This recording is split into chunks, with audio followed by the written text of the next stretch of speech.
Okay, let's review a few categories here. Different types of things you can sell, right? You can sell an Eved Ivri. Two types of ways to sell an Eved Ivri. There's an Eved Ivri Hanimker Yisrael. He sold to a regular Jew, and there's an Eved Ivri Hanimker La'akum, who sold to a non-Jew. When talking about the fields, there are sort of three ways to sell a field. We talk about a bias, either a stei achuza or a bote chatzerim. It's practically the same thing. It's whether it's a field or it's a house, but it's the same laws as stei achuza. Stei achuza basically goes back in Jacob. And we've spoken about stei achuza bote chatzerim, and then the opposite of that would be bote arich. If a house is sold, it's inside a city where you have just 1 year to redeem it, and after the year, it goes back to the original owners. I'm sorry, after the year, it gets the opposite. After the year, the buyer gets to keep it forever. There's no yovel.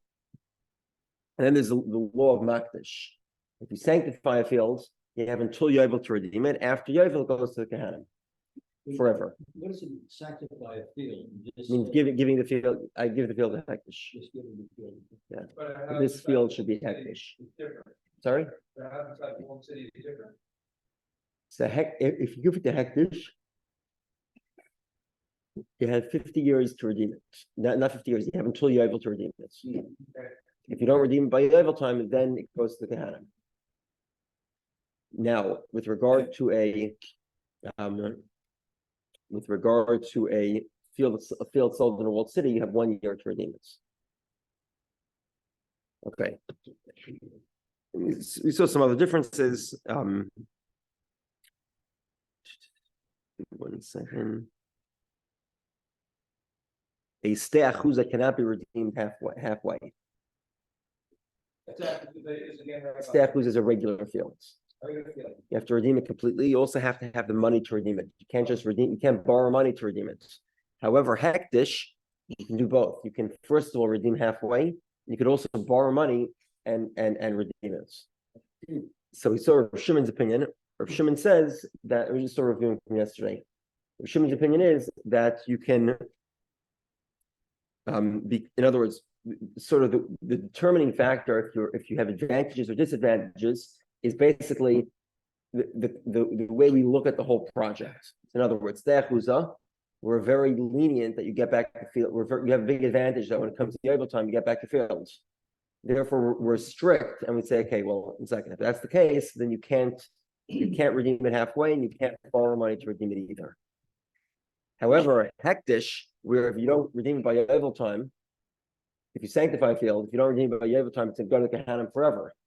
So therefore, the Torah says, okay, we'll be lenient in how you redeem it. You can borrow money to redeem it. You can redeem it halfway.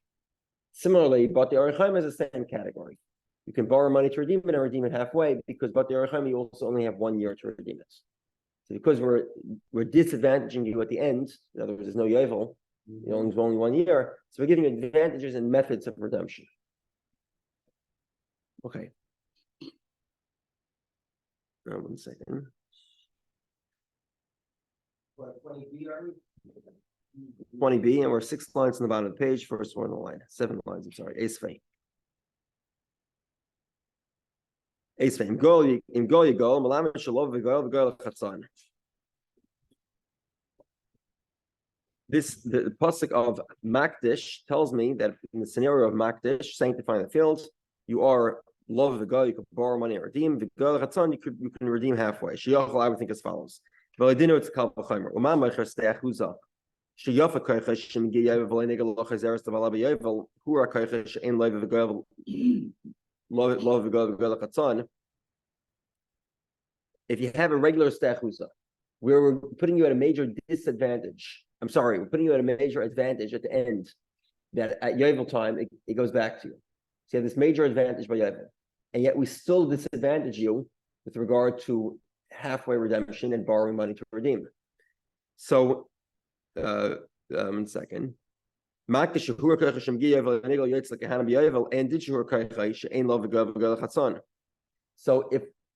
in other words, if we give you a major advantage of yovel, and yet we still disadvantage you with regard to love of the gal and gal chatzon, borrowing and halfway redemption, so certainly in an area where you're disadvantaged in the first place, you should be disadvantaged for everything. Until now, we're telling you the opinion of Rav Shimon. Rav Shimon is what we call Darish time in the Qur'an. Rav Shimon tries to understand the reasoning behind the verses. Now we're not going with Rav Shimon necessarily, at least. So far, all biblical. I haven't seen any biblical ones. Yeah. So the simple argument is a kal v'chomer. If the lenient category has very strict laws, for sure the strict category should have strict laws. What's the lenient category here? Ste'achuza. Why is it lenient? Because it goes back on Yovel. What are the strict rules? Can't borrow, can't do a halfway. Certainly the strict category, what's that? Hektish. Why is it strict? Because your disadvantage, you don't get it back on Yovel. For sure, you don't have you have the same stringencies of ein aloy v'gav and ein gadol chatzon.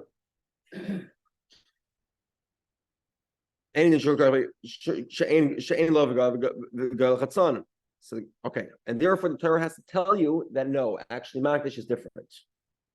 So Gemara asks, hold on a second, there's no comparison. As we pointed out yesterday, Ste'achuza you cannot redeem for the first 2 years. You need to wait for the third year to redeem it. Hektish is not like that. So hold on a second. Hektish actually is not the strict category here. Ste'achuza is in some ways more strict than the laws of Hektish. Because Ste'achuza you have to wait 2 years. You have to wait for the third year. And Hektish is actually different. Hektish you can redeem right away.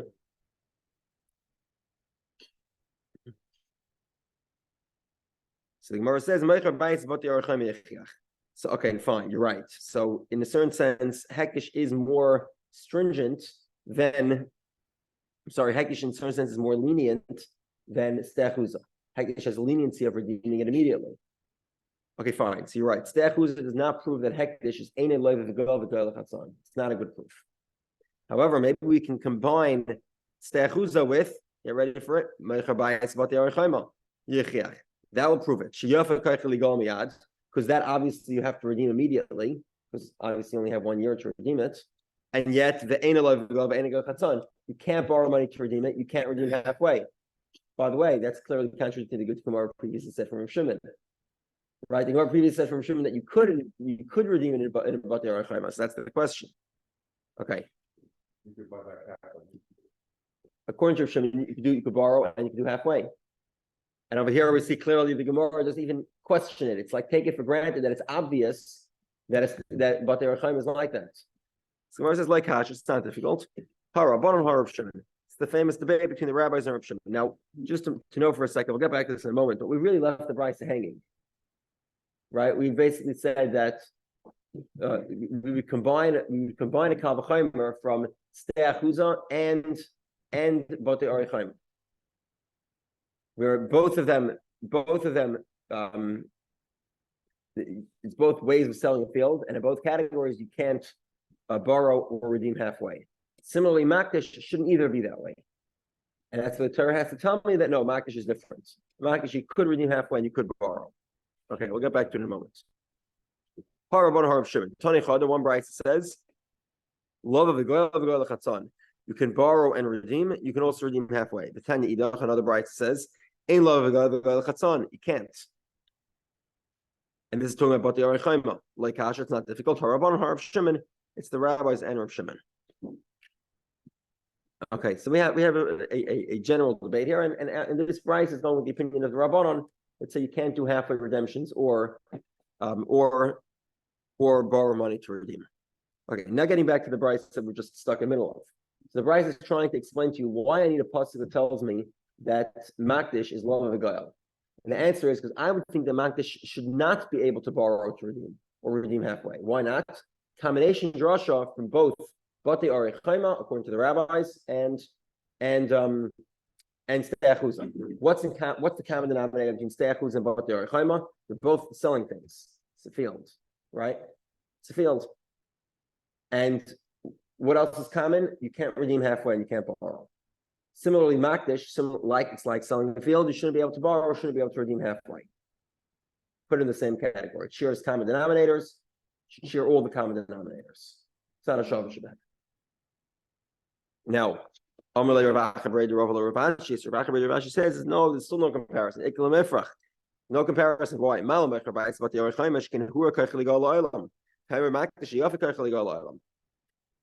Okay, so you can't, in other words, he's saying as follows. He's saying it's not fair to directly compare Makdish to just Bati Arichaima. Why? Because Makdish you can redeem until Yovel. But the Arichaima you can't. You can only redeem Bati Arichaima until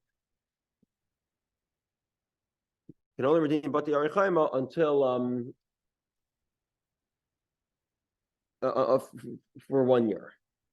So direct comparison is not favorable. Okay, so I'll explain it's a two-way comparison. Learn it from both. Okay, so compare it from both states, Bati Arichaima and Steachuza. So you're telling me the weakness in the argument from Bati Arichaima is that you can't redeem it until Yovel. That's a stringency. Hektish is actually more lenient because you could redeem it until Yovel. Hold on, that stringency is covered by Steachuza. With Steachuza, you could also redeem it until Yovel. Not only until you redeem it until Yovel, you could also get it back in Yovel.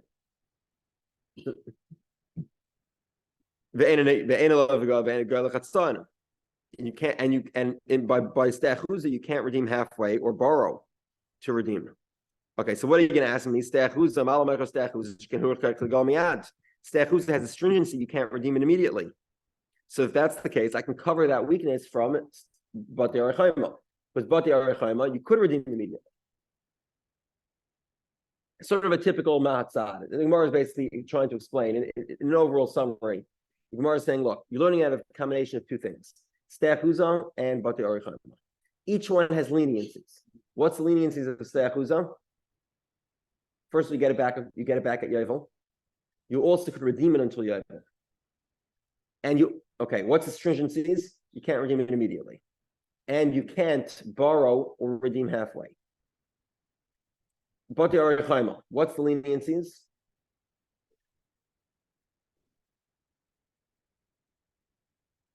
You can redeem it immediately.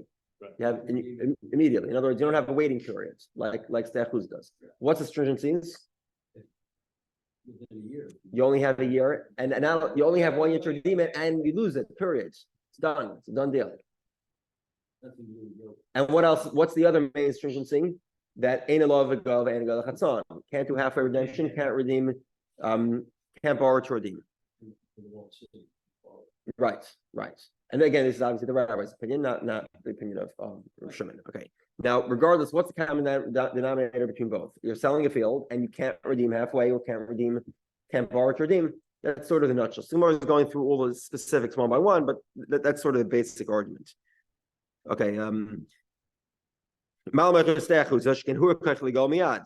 Steachuza has a weakness, you can't redeem it immediately. What's the common denominator? They could be redeemed. There's some amount of redemption there. About a quarter of the way down, and first one line is Makdish. Okay, so the common denominator between both is it's redeemable, which is it's redeemable means very little, right? It can mean a year, it can mean 50 years. It can mean that, and the same thing is true of Hektish. Hektish also can redeem for 50 years. And yet we see that Ul Chatzon doesn't, halfway redemption and borrowing to redeem is not valid. So we should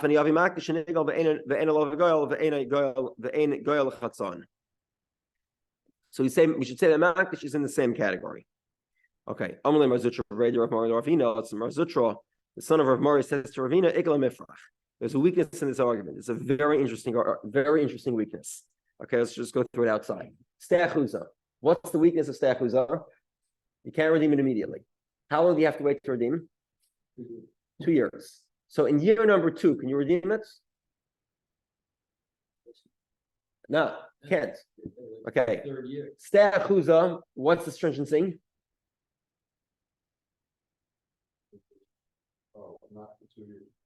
I'm sorry. I made a mistake. I misspoke. Bati Arichaima, what's the stringency? Bati Arichaima, what's the stringency? You only have 1 year to redeem it. So can you redeem it in year number 2? Yeah. Also not.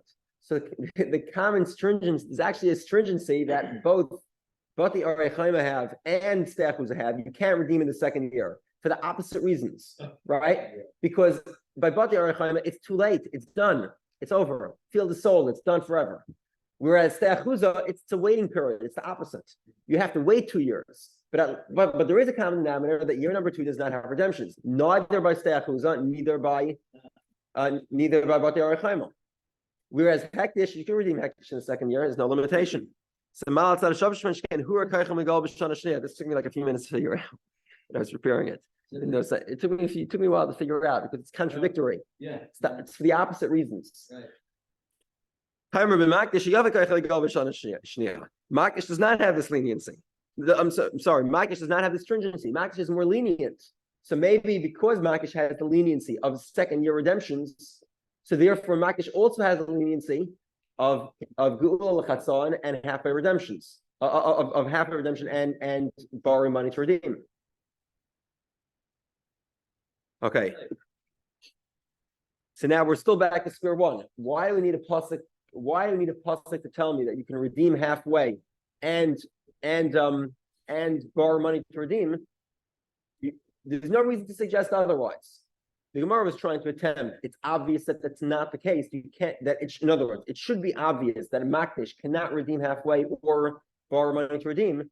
That should be obvious. Why is it obvious? Because it's learned from Steachuza and Bati Arechaim. It's learned from the other categories. And basically, the Gemara is saying is no, it's not, because those two have a stringency of not being able to redeem in the second year, and this is lenient. And maybe because it's lenient, it's also lenient in the category that you can redeem halfway and redeem redeem by borrowing money. So therefore, we still need to know why would we think that such a redemption would not be possible by Makdish? And the Torah says no, Makdish we're lenient. You can redeem halfway and borrow money to redeem. So we're still stuck. Okay. Okay. Finally, we have a third category: Eved who's sold to a non-Jew. So we're actually going to compare a makdish to three categories now: Steachuza, Bati Arechaima, and Eved HaNimker La'akum. Thank you. Because him you could redeem in the second year. The ain love of the God, and yet the rule is can't borrow money. It says his siga yada. He has to actually have the money, and you can't redeem him halfway. Okay, and that actually works. So those three all have redemptions, and all three of them cannot be redeemed by halfway redemptions or borrowing money.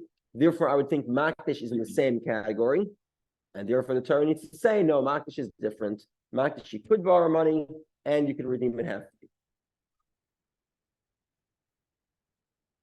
It's so different for the idolater. It's the same.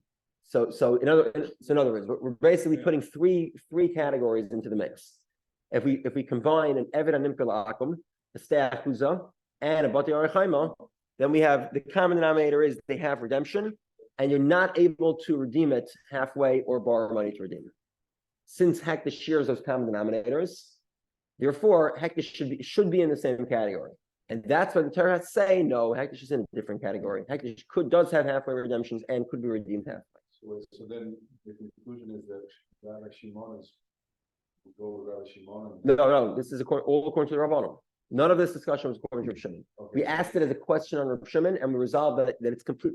According to Reb Shimon, it's fundamentally incorrect because Bati Arechaima, you actually could also redeem halfway. You could also redeem by borrowing money. So it's completely not like Reb Shimon. All according to the Rabbanon.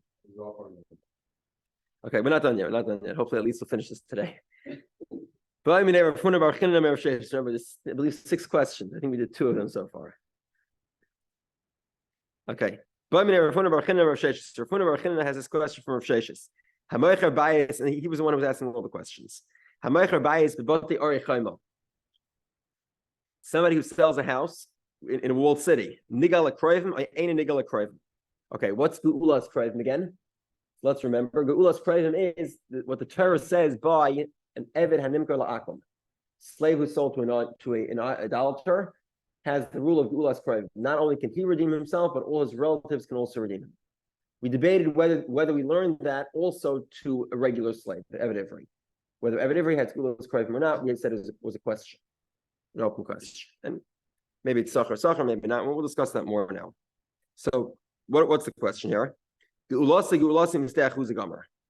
we compare it to steachuza? Ma steachuza ein negelas chatzon v'negelas krayvim. Af hainami ein negelas chatzon v'negelas krayvim. Ideal makiksiva geula b'chatzon who tachsiva b'krayvim like sif. Okay. The other instance of geulas krayvim is by steachuza. Steachuza, remember, is a family estate, obviously, because it keeps them going back every year, every 50 years to Yovel, even if they sell it, going back to the same family. So now, do we say that just like steachuza? One second. Do we say there's a comparison between steachuza and batei orechayma? Just like both of them have a rule that ain't a nigel chatzon and ain't a love of a goel, no halfway, no borrowing to redeem. They should also have a common feature that of geulas krayvim. Or do we say no? It's only common for geula chatzon and love of a goel, but it's not common for it's not. They don't share a common feature with regard to geulas krayvim, redemption of the relatives. Amalei, he says to him, "Ein a nigel." There's no geulas krayvim. That's Rav Shesh's response. About 2/3 down the page. First one line is b'chol geula. Yep. B'chol geula titnu. The rabbis bottom va'avadim. Give me a moment here. Okay. In all of your land, you should provide opportunities for redemption. Okay, what does this mean? The rabbis, this is coming to include bottom the Eved Ivri. So this pasuk is sort of, it's sort of opaque, it's very expansive, it's not clearly limited to a specific category. What's it coming to tell me? The rabbis bottom the Eved Ivri. It comes to include houses and Eved Ivri. That both of them have geulas krayvim. So an Eved Ivri, the Gemara is saying now, does have geulas krayvim, and so to a house. My love, what type of house? But the house that's in the walled city. No, but the house that's in the open city, an exposed city. But the chatzerim are specifically mentioned. I'll stay ha'aretz yichashiv.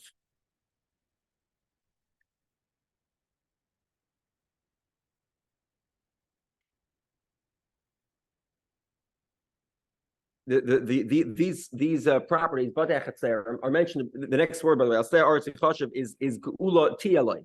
It should have redemption. So in other words, we know that regular batei chatzerim, regular houses have geulas krayvim. So how do we know?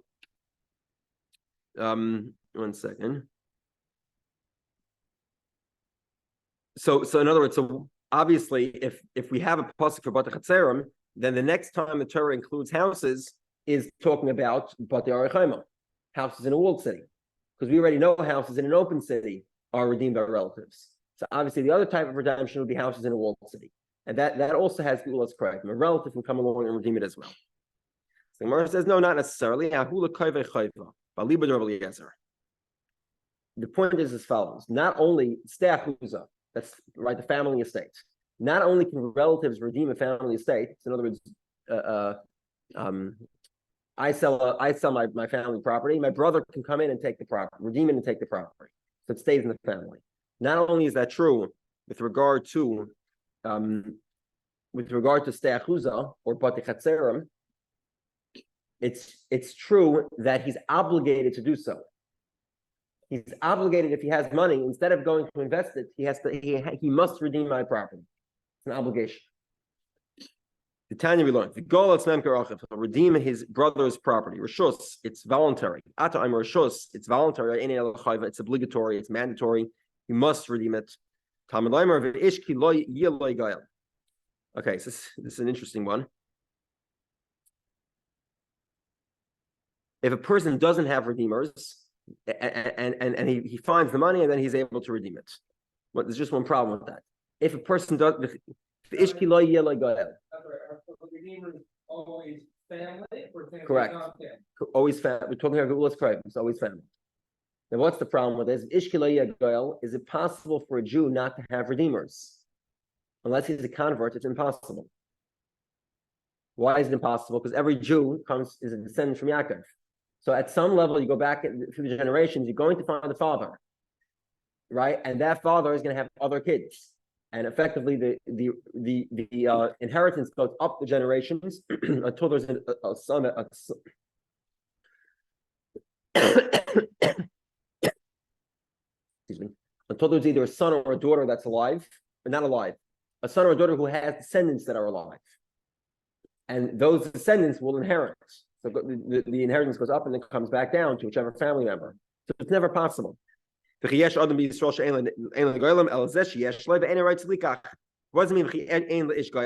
it means the Redeemer doesn't want to. Doesn't mean he doesn't have Redeemers. Of course he has Redeemers. Everyone has Redeemers, unless they're converts. But otherwise every Jew would have a Redeemer. And the he doesn't want to purchase it. Permission is granted to him not to redeem it. Sure, that's the opinion of Rabbi Shua. But Lazar no. The goal is meant for Achiv, Chayva, it's an obligation. You're telling me it's an obligation. Maybe it's only voluntary. The Torah repeats redemption twice. Once to allow the possibility that a relative is allowed to redeem it, and the second time to tell you, no. Not that he's allowed to, he must redeem it. He's obligated to redeem it. Okay. Amr the Rabban Ravashi. The rabbi said to Ravashi, Amr lo Ravina Ravashi. In some sense, it was Ravina to Ravashi. Bishleim Lamanda Amr lo Rabbi Spati Ari Chayma. Okay, so let's understand this as follows. B'chol eretz achuzastam, in all of your land, geula titnu aretz. There's a key word here that we'll read again. What's the pasuk again? Ubechol, in every type. Ubechol eretz achuzastam, mean in all of your land. What does bechol mean? In all types. If it means bati arechaimas, now we're talking about different types. Does that make sense?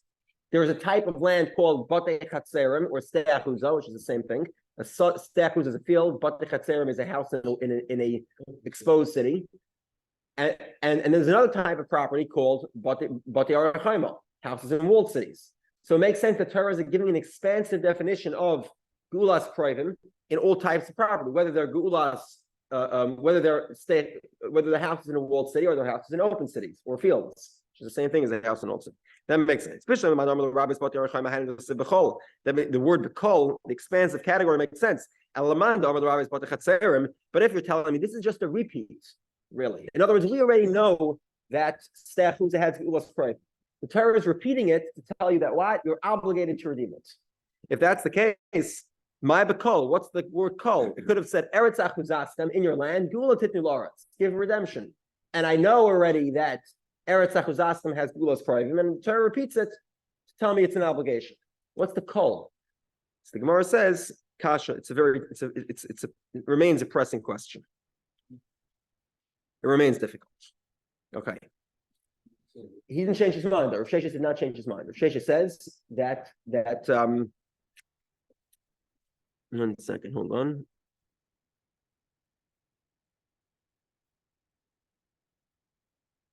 Yeah, Rav Sheshes says there is no gulas. Rav Sheshes is responsible that there's no gulas krivim by Batei Archaim, and that's the final resolution. Even though it's difficult. Esa Abaya asks, Ma Talmud loymer yigalenu. Okay, this is referring to 1 second. Okay, this is referring to a Eved Hanim Perlakum. The Torah says one of his brothers should redeem him, or or his uncle, or the son of his uncle, that would be his cousin, should redeem him. Yigalenu again, same words. Or some other family member, from his family, Yigalenu, same word again. 3 times the word Yigalenu. Why is it necessary? That any type of redemption has gulas krivim. In other words, this is telling us that gulas krivim is not limited to eved. It's not limited just to an eved and imper lakum. It's unlimited. It goes to any category of redemption. Always has gulas krivim. Geulat with the tough at the end. Geulat krivim. I was saying it with a soft and the more Ashkenazi I pronunciation. just didn't know if it was. Geulas. I wasn't in Gulag. Okay, thank you. Geulas Kroivim. Okay, my love. What does this mean? All other types of redemptions. My love, but they are of Eved Ivri. That both a house in a walled city and Eved Ivri, of which the Torah does not specifically mention Geulas Kroivim, redemption of the relatives, are included by this pasuk. Yigalenu, and Eved Ivri also has Geulas Kroivim, and a house in a walled city also has Geulas Kroivim. So Gemara says no, not necessarily. But a Chatzer Mistechuzah. It's referring to regular property, but the Chatzerim house is in an open city, or Stechuza, regular field. So Gemara says, hold on, put the Chatzerim Stechuza behediksiv. I'll stay artsi choshev. Gula tiyalai. It already says that there's Gula's Kroivim. So Gemara says, "Kid Omar of Nachman gets stuck with Kar of Kaidim." What we actually learn from here is when the Torah says redeem this slave sold to a non-Jew. What's the order of redemption? Achiv, a brother, then Doidai, an uncle, then Ben Doidai, a cousin, son of your uncle, and then She'er Mishpachah, some other relative. What's the order the Torah says first? Karav Kaidim. The closer the relationship, the more of the obligation. So first we ask the brother to redeem him. The brother's not able to, we go to the uncle. Uncle's not able to, we go to his cousins. Cousin's not able to, then we'll start going to distant relatives. So the same thing is true with regard to Stechuza. With the Stechuza also, you want to redeem it. You go to the brother first. The brother can't do it. Go to the further relatives, etc. So where did we learn this idea of Rav Nachman? We had this question. An Eved Ivri who's sold to a Jew, regular Eved Ivri, is there Geulas Kroivim or not? I'll leave it to Rabbi Dovid Yehudah.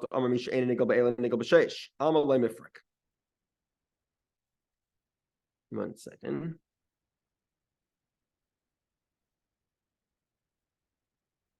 Rebbe says that a regular Eved Ivri does not have Geulas Kroivim. Kiti Bailach, where's this question? I'll leave it to Rabban. What's the question? My Yafin and Sachar V'Ladorsh Galeno. I don't make Galeno Zev Leilach.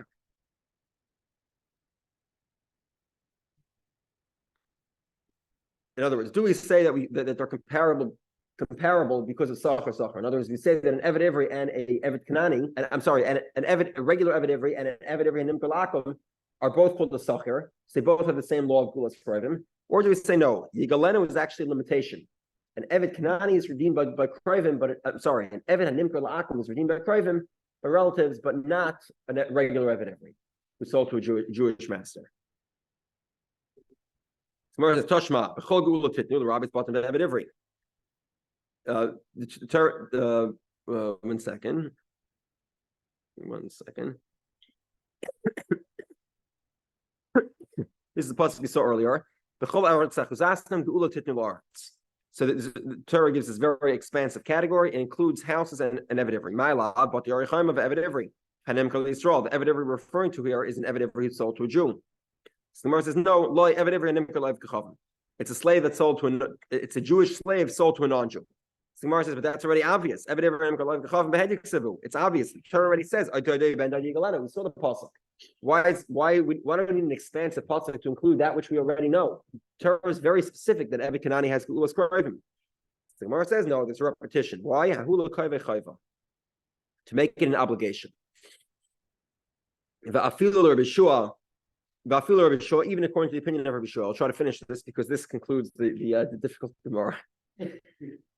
Tashma, Rabbi Shua, even according to Rabbi Yeshua. In other words, even Rabbi Shua that said that when redeeming a ste'achuza, it's only voluntary. A relative is not obligated to redeem a ste'achuza, but he is obligated to redeem an Eved and Nimkol Akum.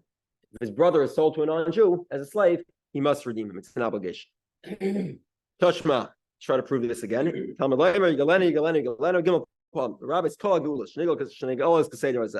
It's coming to tell me that everything has Geulas Kroivim. My love, what's everything? But the Arichim, Eved Ivri and Nimkol Yisrael. A house in a walled city and an Eved Ivri sold to a Jew. Gemara says no. a house in a open city or a regular field. So Gemara says, I'll stay at the Torah already includes that to the category of gulas krivim. I already know that for Batei Chatzerim and Stei Achuzah, a relative could redeem it. So why do we need a drasha, Yigalenu, to tell me that these are included? I already know they're included. So Gemara says, same reason. We're not going to the car of Kaidim. Tell me that the order of redemption. In other words, I know that Stei Achuzah has gulas krivim, but which relative? Which one comes first? Does the uncle come before the brother, or the brother comes before the uncle? So therefore, the Torah says Yigalenu, that a Stei Achuzah, I know it already has for gulas krivim, but now I know that gulas krivim follows the same pattern as Evan and Imker La'akim, which is the closest relatives first, then the further out relatives. Okay, stop here. Okay.